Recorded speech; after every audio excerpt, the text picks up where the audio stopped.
Olá pessoal, bem-vindos ao meu canal. No vídeo de hoje vamos falar sobre algo essencial para entendermos a vida no planeta Terra. Como funciona a estrutura dos ecossistemas e quais são os principais tipos de ecossistemas existentes na Terra. Esta é uma ótima forma de perceber como tudo na natureza está interligado, desde plantas microscópicas até grandes animais. Vamos lá? O que é um ecossistema? Um ecossistema é um conjunto formado pelos seres vivos, planetas, animais, micro-organismos e pelo ambiente físico, como o solo, a água, o ar e o clima. Mas o mais importante é, todos interagem entre si, trocando energia e matéria. Por exemplo, uma floresta, um lago, um deserto ou até mesmo uma poça de água. Tudo isto pode ser considerado um ecossistema. A estrutura dos ecossistemas é constituída por componentes bióticos, os seres vivos, que são constituídos por produtos, consumidores e decompositores. Os produtos são as plantas e as algas, que fazem fotossíntese. Os consumidores são os herbívoros, os carnívoros e os omnívoros. E os decompositores são os fungos e as bactérias que reciclam os nutrientes. Sem decompositores, a matéria orgânica acumular-se-ia e os nutrientes não voltariam ao solo.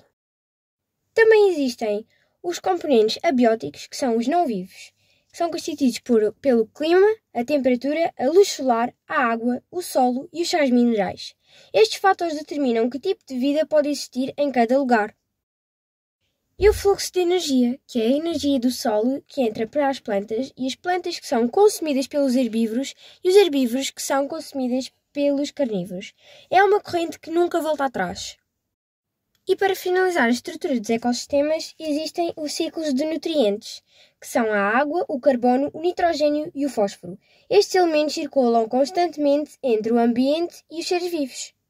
Agora vamos falar um bocado sobre os tipos de ecossistemas. Que existem os ecossistemas terrestres, que são as florestas tropicais, temperadas, boreais, as savanas, os desertos, as pradarias e as tundras, cada um com clima, vegetação e vida animal específica. Agora, nos ecossistemas aquáticos são constituídos por água doce, que são os rios, lagos e pântanos, e os marinhos, que são os oceanos, recifes de coral e os estuários. Os ecossistemas marinhos são os maiores do planeta Terra e produzem grande parte do oxigênio que respiramos. E o último ecossistema é o ecossistema humanizado, que são as cidades, os campos agrícolas e as áreas industriais, que são os ambientes modificados pelo ser humano. E porquê que os ecossistemas são importantes? Os ecossistemas são importantes porque regulam o clima, purificam o ar e a água, produzem alimentos, mantêm a biodiversidade e fornecem recursos naturais.